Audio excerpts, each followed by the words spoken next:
সুনির্দিষ্ট দিক নির্দেশনা দিয়ে আজকে রোজার ইফতার মাহফিল সম্পর্কে উনি একটা কর্মসূচি দিয়েছেন। সেই কর্মসূচিটা হলো গ্রাম, ওয়ার্ড, বাজার, মসজিদ এবং এতিমখানায় সাধারণ মানুষকে সম্পৃক্ত করে ইফতার মাহফিলে যেন সাধারণ মানুষ স্বতঃস্ফূর্তভাবে অংশগ্রহণ করে সাধারণ মানুষ যেন জাতীয়তাবাদী দল বিএনপির ডাকে স্বতঃস্ফূর্তভাবে অংশগ্রহণ করে সেই জন্য গ্রাম পর্যায়ে, ওয়ার্ড পর্যায়ে এবং বিভিন্ন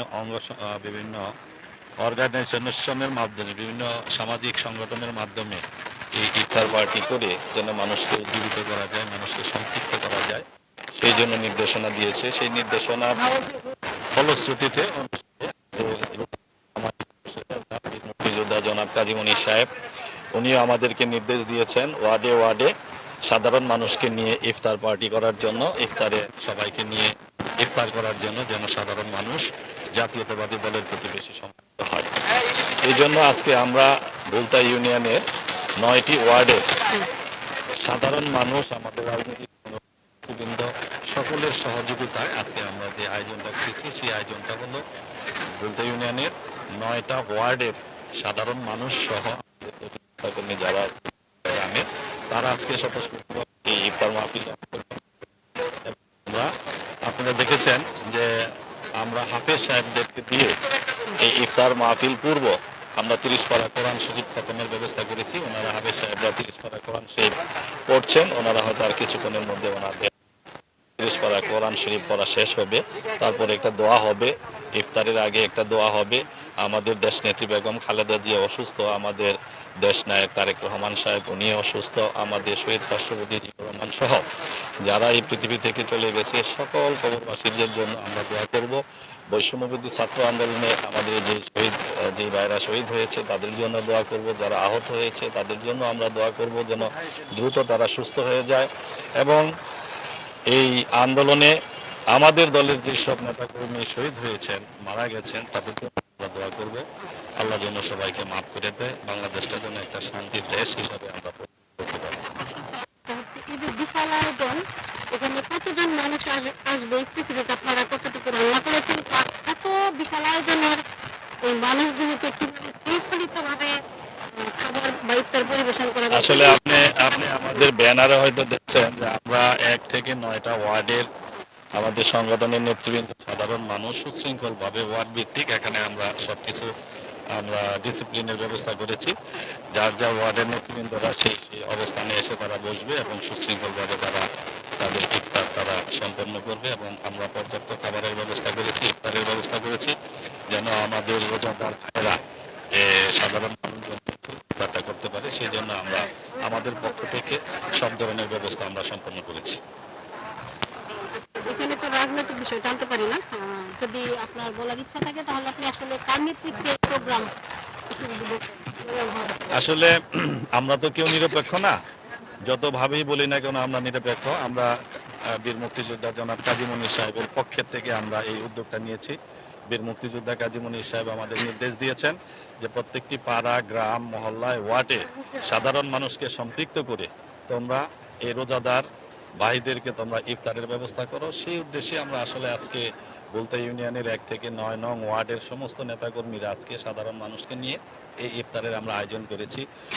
উনি বলেছেন যে দলের ভারপ্রাপ্ত চেয়ারম্যান জনাব তারেক রহমান স্পষ্টভাবে বলেছে যে বিএনপি কোনো গায়ের জোরে পেশি শক্তি দিয়ে দিনের ভোট রাতে মেরে অন্যায়ভাবে অবৈধভাবে বিএনপি ক্ষমতায় আসতে চায় না। বিএনপি সাধারণ মানুষের সমর্থন নিয়ে, সাধারণ মানুষের ভালোবাসা নিয়ে, সাধারণ মানুষকে নিয়েই, জনগণের ম্যান্ডেট নিয়ে বিএনপি আসলে ক্ষমতায় আসতে চায়। সেই জন্যই দলের হাইকমান্ড থেকে নির্দেশনা দেওয়া হয়েছে সাধারণ মানুষকে সম্পৃক্ত করে যেন আমরা এই ইফতার মাহফিলটা ওয়ার্ডে ওয়ার্ডে, গ্রামে গ্রামে আমরা সম্পন্ন করি। সেই জন্য ওয়ার্ড ভিত্তিক 9টা ওয়ার্ডের ইফতার পার্টি আমরা একসাথে আজকে করেছি। সেই জন্য আপনার কাছে মনে হচ্ছে যে এই ইফতার পার্টিটা অনেক বড়। আসলে 9টা ওয়ার্ড থেকে যদি 200 করেও লোক আসে তারপরে কিন্তু 1800 লোক হয়ে যাবে। সাধারণ মানুষ সহ এখানে আমরা 2000 চেয়ারের ব্যবস্থা করেছি যারা আজকে এখানে এসে ইফতারটা গ্রহণ করবেন। আমরা চাই যে ভুলতা ইউনিয়নের সর্বস্তরের জনগণ এই ইফতার মাহফিলে এসে অংশগ্রহণ করবে এবং শান্তিপূর্ণভাবে তারা ইফতারটা সম্পন্ন করবে। সর্বশেষ একটা অনুভূতি, এই যে অনেক দিন পরে, অনেক বছর পরে এই জনগণের সাথে মিশতে পারতেছেন, আপনারা নেওয়ার জন্য আসেন নাই, দেওয়ার জন্য আসছেন, এসে আপনারা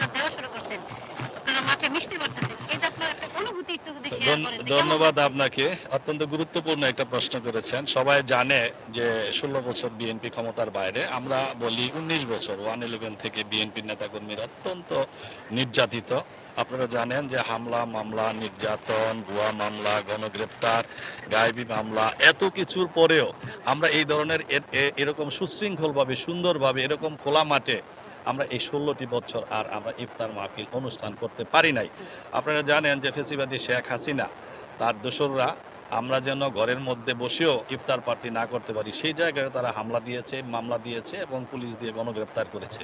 আল্লাহর কাছে শুকরিয়া যে এই ৫ই আগস্টের, জুলাই আগস্টের ছাত্র জনতার যে বিপ্লব, সেই বিপ্লবের পরে আমরা মনে হচ্ছে যে স্বাধীনভাবে মুক্তভাবে এই ১৬ বছর পরে প্রথম আমরা এরকম আনুষ্ঠানিকভাবে প্যান্ডেল করে এরকম সুন্দর পরিবেশ করে ইফতার মাহফিল আয়োজনের আমরা প্রস্তুতি গ্রহণ করেছি। ১৬টি বছর এই অনুষ্ঠান থেকে আমরা সম্পূর্ণভাবে বঞ্চিত হয়েছি। আমরা চাই বিএনপি ক্ষমতায় আসলে বিএনপি যেন এই ধরনের যে পরিবেশ, সেই পরিবেশ বিএনপি যেন ধরে রাখে।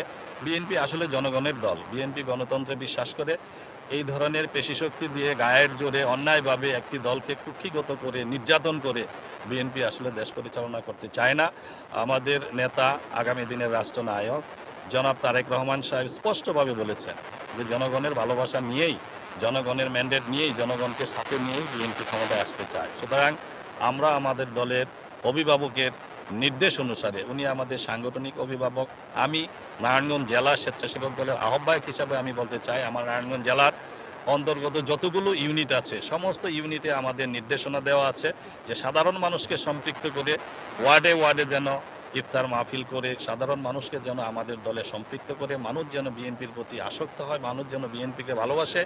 আগামী দিনে জনগণের যে সরকার হবে সেই সরকার যেন জনগণ যার ভোট তাকে দিয়ে তাদের নেতা নির্বাচন করতে পারে, যেই ক্ষমতা আসুক সে যেন জনগণের সরাসরি ভোটের মাধ্যমে নির্বাচিত হয়।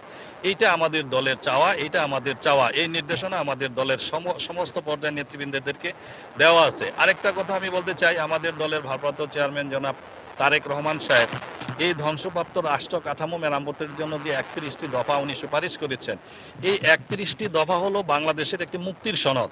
এই ৩১ দফা যদি বাস্তবায়ন হয় বাংলাদেশের সমস্ত হারানো অধিকার ফিরে পাবে মানুষ, বাংলাদেশের হারানো অর্থনীতি ফিরে পাবে, বাংলাদেশের হারানো যে ঐতিহ্য সমস্ত কিছু ফিরে পাবে। তাই আমরা বলতে চাই ৩১ দফা বাস্তবায়ন হবে আমাদের আগামী দিনের নির্বাচনের একটা ম্যানিফেস্টো। এই ম্যানিফেস্টো দিয়েই আমি মনে করি যে আগামী দিনে বিএনপি যে নির্বাচন করবে সেই নির্বাচনে ৩১ দফা বাস্তবায়নের মাধ্যমেই বাংলাদেশটাকে একটি পরিপূর্ণ রাষ্ট্র হিসাবে তারা উপহার দিতে পারবে এবং জনগণের যে অধিকার সেই অধিকার তারা মিটাতে পারবে, জনগণের অধিকার তারা ফিরিয়ে দিতে পারবে। বাংলাদেশ একটি গণতান্ত্রিক রাষ্ট্র হিসাবে প্রতিষ্ঠিত হবে বা বাংলাদেশের উন্নয়ন, বাংলাদেশের অর্থনীতি, বাংলাদেশের শিক্ষা, স্বাস্থ্য ব্যবস্থা, বিচার ব্যবস্থা, আইন শৃঙ্খলা, নির্বাচন ব্যবস্থা সমস্ত কিছু এই ৩১ দফার মধ্যে আছে। সুতরাং ৩১ দফা বাস্তবায়ন হলে বাংলাদেশের সমস্ত আশা আকাঙ্ক্ষা হবে বলে আমরা বিশ্বাস করি। ধন্যবাদ। ধন্যবাদ আপনাকে।